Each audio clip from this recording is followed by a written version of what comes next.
We're in that part of the summer where things are getting a little more quiet on the Grizzlies side. But recently, we've caught up with Desmond Bane, David Roddy, and Jaren Jackson Jr. So we got to talk about all the recent updates that those players has given us for the summer. Coming up right here on Locked On Grizzlies.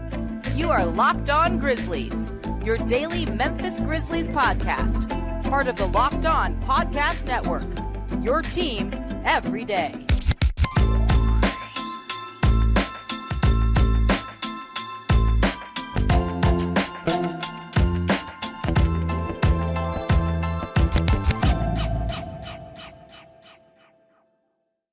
Everyone, and welcome back to Locked On Grizzlies. I am your host today, Damichael Cole, beat writer for the Commercial Appeal right here in Memphis, Tennessee. Going solo, Joe Monlay's getting a well-deserved day off. And want to thank you all for tuning in to Locked On Grizzlies today. Make sure you continue to find us each and everywhere. Wherever you like to tune into your podcast, wherever you like to listen, wherever you like to watch. Locked On Grizzlies is there. Google Podcasts, Apple Podcasts, Spotify, Stitcher, YouTube. You can find Locked On Grizzlies everywhere, just like the air. Thank you for tuning in on today. And as I alluded to in our opening, we've caught up with a few Grizzlies players in recent days. And now I have a lot of just updates in terms of Desmond Bane, in terms of Jaren Jackson Jr., in terms of David Roddy, and just what's been going on with the Grizzlies of late. We start off with Desmond Bane. That's where we're going to start off in our first segment. We'll talk Jaren Jackson Jr. and we're going to talk a little Santi Aldama too, because instead of just talking about what those players have been up to as of late, we're going to talk about FIBA and their usage potentially in those tournaments. Zach Kleiman had some real interesting comments to say about that. We'll get to that later. And then we'll talk about David Roddy's summer work. I caught up with him yesterday at the Shelby County Pro-Am, and we had a good talk. So we'll talk about that as well. But Desmond Bane, I think, is the most noteworthy thing to start off here because we got a health update. We got a health update on Desmond Bane. And again, there was never a point where I would say it wholeheartedly felt like this toe injury, when he got the procedure done at the start of the offseason and whatnot, it never felt like Desmond Bane could miss the beginning of this upcoming season. But as things kind of lingered on, I started to wonder, would he be there for the beginning of the preseason? Is he going to be able to have, a regular preseason going into the NBA season? And I think we got our answer on that yesterday. And the answer is yes. Desmond Bane, talking to him, he basically said that he's doing everything but 5-on-5 at this point, which is a great sign because it's the beginning of August, which means, he'll be doing 5-on-5, I'm sure, before this month ends, which will put him in line because the Grizzlies aren't going to return to practice until the beginning of October. So he has basically 2 months until the season starts, and Desmond Bane feels fine. Now, the reason this is noteworthy because if you remember, when we were talking about Team USA a couple weeks ago, we did a show, and Desmond Bane couldn't play for Team USA this year because of the toe injury and the procedure. And where my mind immediately went at that time was Team USA's games don't really start until August 25th, first official game. Of course, they have all the tune-ups and whatnot, but August 25th through September 10th. It's like, they don't think he'll be healthy enough for that. I mean, that's 2-3 weeks before preseason practice opens. But all signs are pointing towards Desmond Bane being healthy. And we asked them some pretty interesting stuff because you remember at this point last year, Jaren Jackson Jr. was getting healthier. But, of course, his injury was a little bit different. It was a stress fracture injury, which I've said in the past, a lot of those stress fracture injuries can be caused from overusage. So even though Jaren was physically feeling okay, the Grizzlies had to take their time a little bit more because that's a sensitive injury if you want to just go off the history of how those stress fractures work. But in the case of Desmond Bane, what he can learn from Jaren Jackson Jr. is how Jaren used that situation Say, oh, yeah, my foot is hurting pretty bad. But he was able to focus more, on his upper body and things like that, and still had a productive offseason. And Desmond Bane was talking to him. For one, he looks like he slimmed up a little bit, and he said it himself. He's like, yeah, I'm trying to slim up a little bit, not too much, and we'll get to why in a second. But Desmond Bane slimmed up a little bit as well, and he said that a focus for him this summer has been his body, which is important because you remember last season, well, before this past season, a couple seasons ago, Desmond Bane ended the year. He had the back problems. He said it was a big priority for him to come back and be better prepared to play for the long haul, to play 82 regular season games and all that. And then the toe injury happened. It was the first major injury in Desmond Bane's career. I think he never missed a game at TCU, and then with the Grizzlies, he's never really missed real time. I think he was in health and safety protocols a couple years ago when the pandemic was at its height. But overall, Desmond Bane has been pretty healthy throughout his NBA career, but he's found ways to kind of maneuver through this situation, focusing on his body when he wasn't able to do much basketball activity. But that's over now. Dez is doing a lot of basketball activity, and he has an understanding of his role because earlier I mentioned that Desmond Bane is slimming up a little bit. And when you hear that, say, okay, Desmond Bane slimming up a little bit. Why? Well, for one, he looks like, just from what I see him, just toning some things out. It's not any major difference. Like, he still is going to be knocking dudes out of the way when he's driving to the rim because he still has those big, broad shoulders and whatnot. But I think Desmond Bane just being, in top tier shape is going to bode well for the Grizzlies from the standpoint of he's going to play a lot of minutes probably at the 1. He's going to play a lot of minutes at the 2 for sure. But I've said in the past, Desmond Bane in certain lineups, remember, we'll talk more about it later. The Luke Kennard question. Does he start? Does Jake LaRavia start? Does Zaire Williams? Does David Roddy? Whoever the case may be. But if you start Luke Kennard, you may slide him to the 2. And then you would put Desmond Bane at the 3 because physically he's better equipped to handle those bigger matchups when you play against those teams that have, more natural size small forwards, guys who are 6'6" and up and have, a decent size, 210, 220 pounds or more. Desmond Bane is better equipped to defend those guys than Luke Kennard at this point. So I expect him to be a guy who's going to play, some minutes at small forward. And asking him about that, he said basically that he's always been a player who's willing to play any position. And I mean, if you watch Desmond Bane play at this point, you've seen him at point guard, you've seen him at shooting guard, see him at small forward, and so forth. So it's no surprise that he's willing to take on that type of role and a bigger role. But also there's this selflessness to Desmond Bane that I think, we'll talk more about it as the offseason goes on. But when Ja's out, everyone's, even me, I've talked a little bit about how it can be a real big time for Jaren Jackson Jr. to solidify himself as one of the power forwards in the NBA. Not just, oh yeah, Jaren's top 10, but he's one of the top defenders, but offensively, no. This is the time for Jaren Jackson to solidify himself in that conversation with the elite of the elite power forwards. Guess what? I'm not going to say it's Desmond Bane can solidify himself in the elite conversation, but Desmond Bane can solidify his mark as as basically one of the top shooting guards in the NBA. I think this is a great chance for him to do that. When you look at Desmond Bane, and when he got his contract extension, remember, a lot of you may not be on social media like that or whatnot, but when Bane got his contract extension, it was kind of some mixed opinions, just from even, from the analyst side. Some people were surprised. I had talked on this show previously about Desmond Bane potentially getting the max, but some people were surprised at that. Now this is Dez's chance to show them, like, hey, yeah, I deserve this. I think he's going to have a bigger role on the ball. He's going to have a bigger role off the ball. That selflessness that I mentioned, and what am I referencing? Because I talked to him and we were asking him about the bigger role. Like, for example, Tyus Jones in the past, when Ja Morant goes down, when other players goes down, Tyus Jones will straight up say, since Ja isn't playing or since Dylan or Dez isn't playing, I have to shoot the ball more.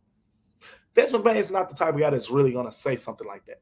Desmond Bane says we all need to step up. We all have to play better while Ja's out and things like that. So I see his scoring numbers will go up, but I think his assist numbers will as well. And I look forward to watching Desmond Bane kind of operate in that type of role for the Grizzlies early in that first 25 games or so this upcoming season. Because you remember, Desmond Bane, when he got hurt, yeah, he finished the season averaging 21, 5, and 4, and all that was fine and dandy.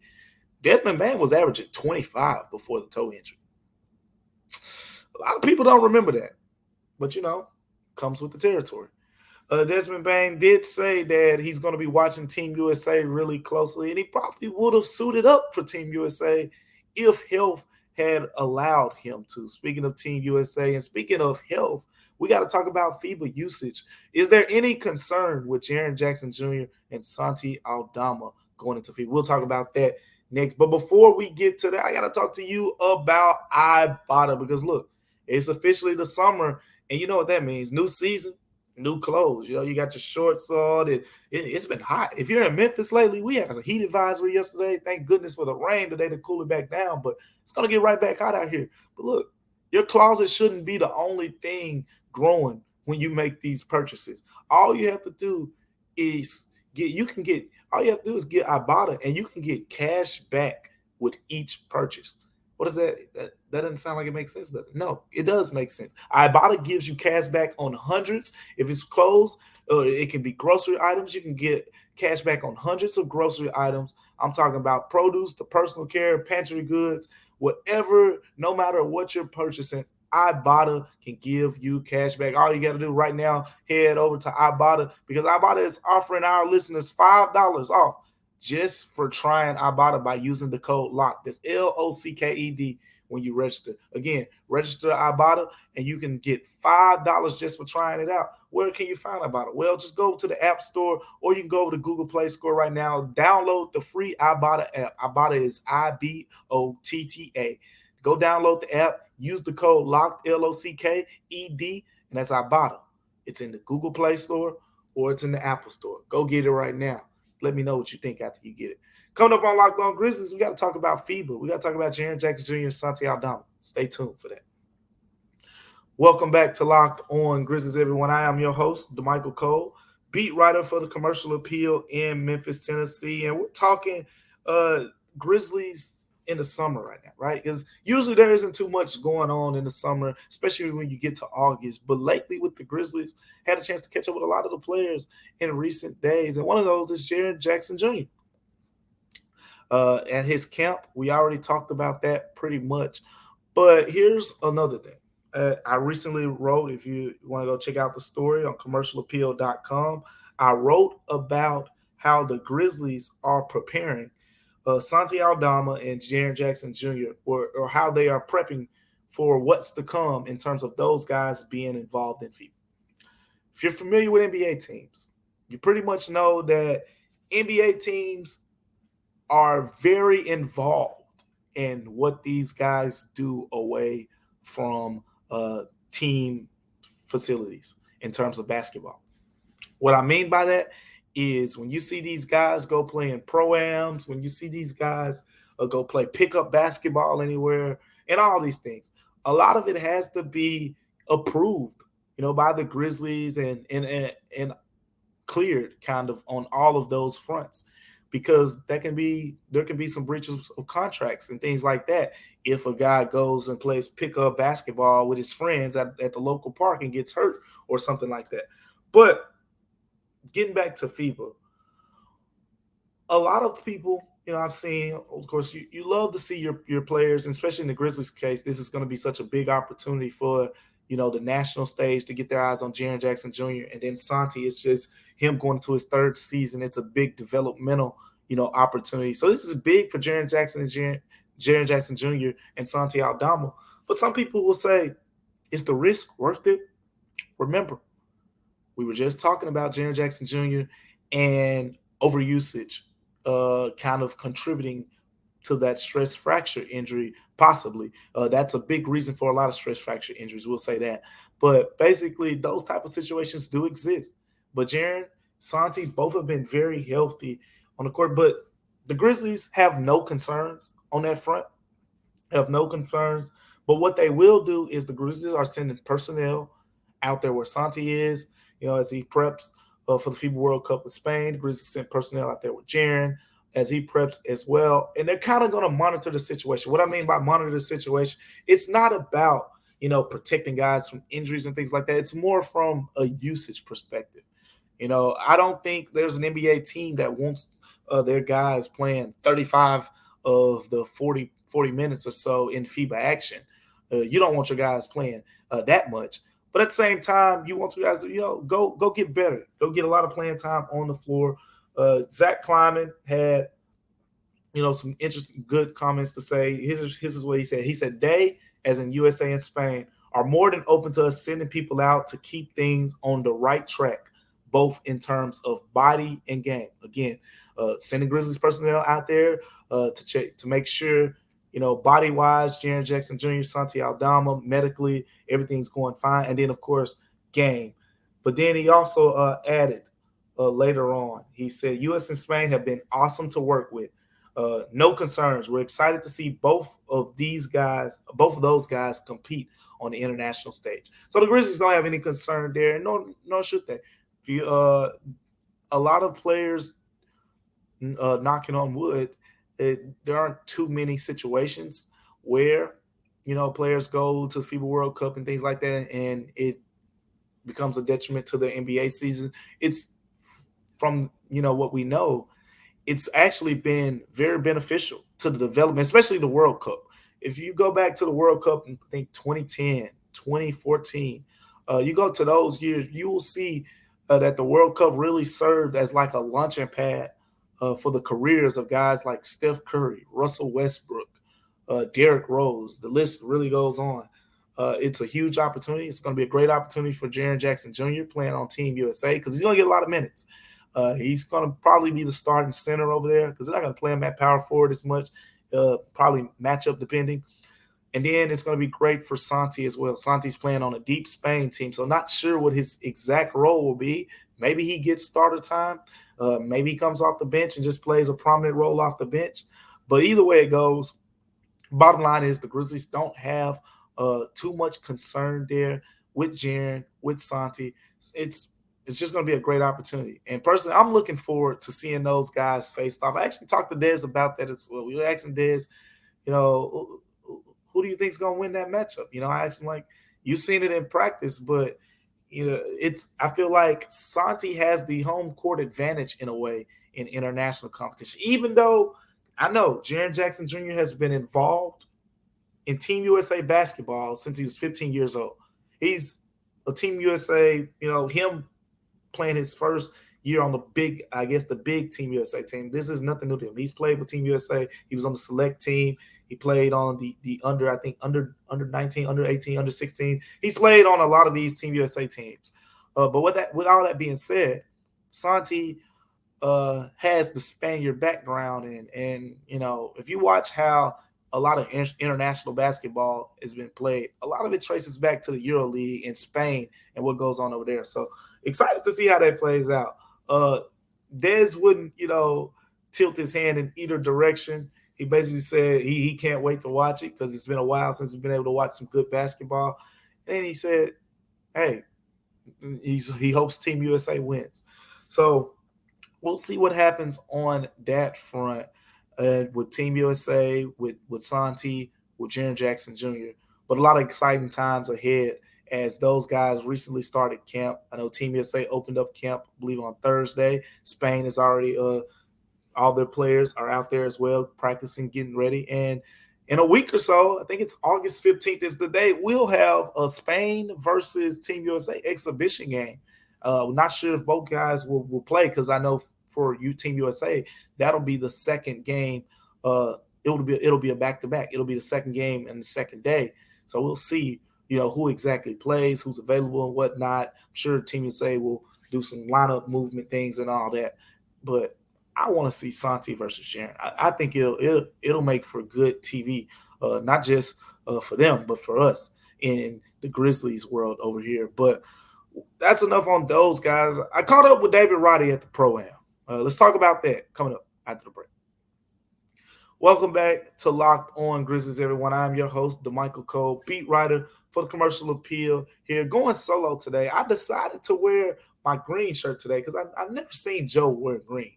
So I couldn't wear this shirt on a duo episode. We're trying to get our colors a little bit more in sync here of late. So I went with green today because I've never seen him wear green. So I could pull the green out while Joe isn't around. But I went to Memphis Pro-Am. Shelby County Pro-Am League has been fun to watch this year. A lot of pros have come through there. And if you think about Memphis, I think we've seen Antonis Cleveland prep that Overton at a point, but he played for the Cleveland Cavaliers in the NBA. He was out there recently. Cameron Payne, a former Phoenix Sun, now with the San Antonio Spurs after a recent trade. He played a few weeks ago. Kennedy Chandler, as I mentioned before, played last week. And then finally, a Memphis Grizzlies popped up. So I was talking today, right? What made you come out to the Pro-Am? Well, it's that, he saw a campaign. He saw Kennedy Chandler come. He said, okay, so the NBA guys are playing over here. Well, let me go get some action in. The gym was pretty excited to see David Roddy get on the court. You know, you got on the court, the competitors, the guys who want to go at the NBA guy. But off the floor, it was a great scene at the Orange Mound Community Center. Just talking to David Roddy, I think he finished with 19 points in a game, threw down some big dunks, got one.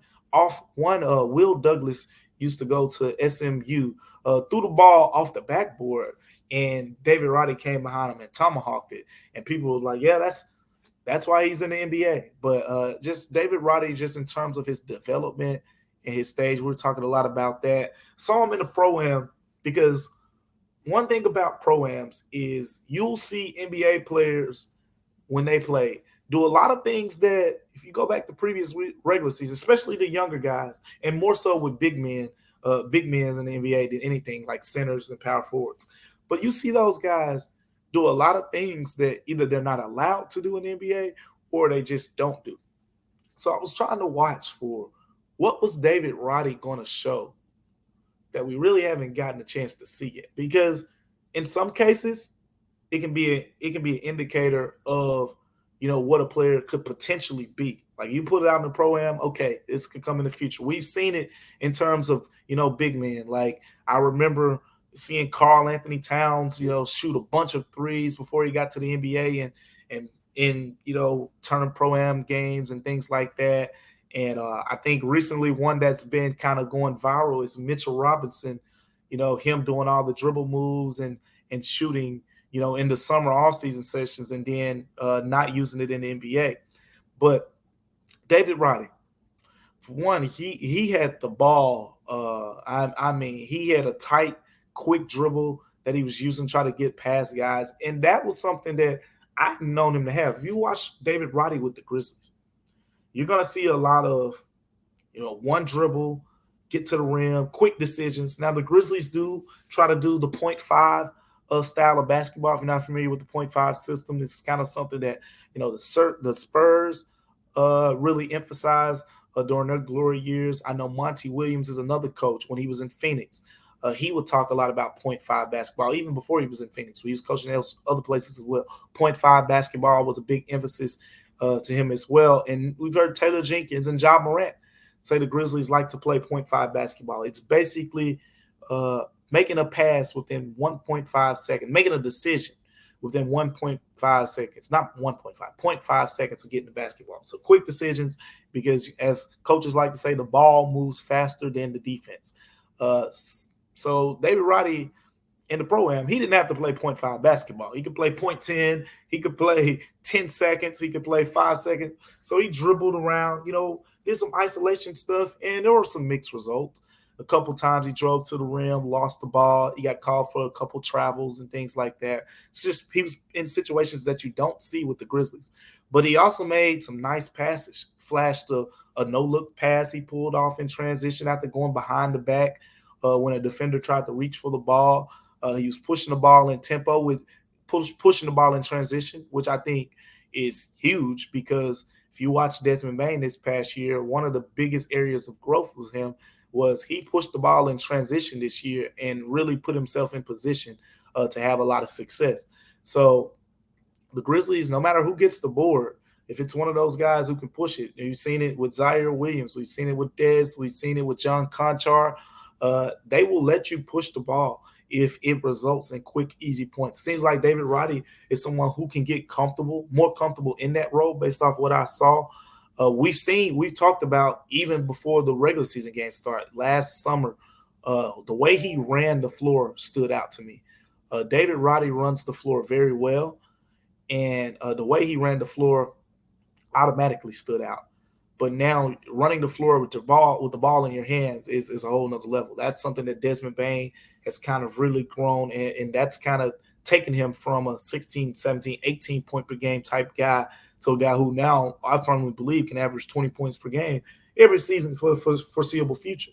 So David Roddy, what I got is there's more potential because I've said this between Jake LaRavia and David Roddy, 2 first-round picks. Grizzlies drafted Jake LaRavia first, and they drafted David Roddy with the trade that resulted in DeAnthony Melton being shipped to the Philadelphia 76ers.